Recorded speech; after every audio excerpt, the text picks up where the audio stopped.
दांडे महाराज माणसं असा आविर्भाव जगायला लागलेत की त्याला असं तुम्ही आमिरच आहे, मी अमर आहे, ह्या जगात तुम्ही मरणारच नाही. आणि जेव्हा तो अशी भावना घेऊन जगतो ना, तेव्हा तो गर्विष्ठ व्हायला लागतो. तो का करतो?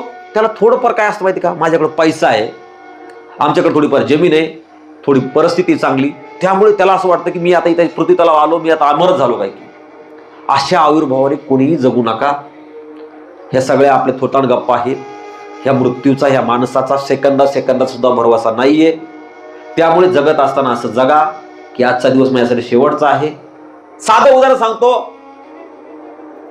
अशोक महाराज, तुम्हाला जर सांगितलं, ईश्वराने तुमच्या स्वप्नात येऊन सांगितलं की अशोक महाराज बास झालं तुमचा, आता लय सेवा केली तुम्ही दिंडीची, उद्या शेवट दिवस आहे तुमचा, काय करा सांगा. ते माणूस कसला कामाला लागल ते पहिलं बघ लिस्टमध्ये, कोणाकोणाला आपण माफ, म्हणजे कोणाकोणासोबत आपण भांडलोत का, बरं त्यांना फोन करा, माफ करा बरं का. अरे त्याला माहिती डबल संधीच नाहीये, बरोबर दांडे महाराज, पण त्याला माहिती एकच दिवस दिला देवाने आपल्याकडे. मग विचार करा आपल्याकडे किती दिवस आहे शिल्लक, ह्या आविर्भावाने आपण जगतोय. पण समजून घ्या, उद्याचा दिवस आपल्यासाठी आहे का नाही माहीत नाहीये. त्यामुळे आजचा नाही तर आताचा एक एक क्षण, एक एक मिनिट प्रत्येकासोबत एकदम मस्त जगाव, एकदम आनंदाने जगा. त्यालाही जगू द्या, आपणही जगा.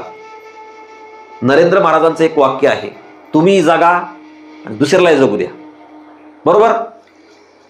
आपल्याकडे असं मी बी जगत नाही, तुलाही जगू देत नाही.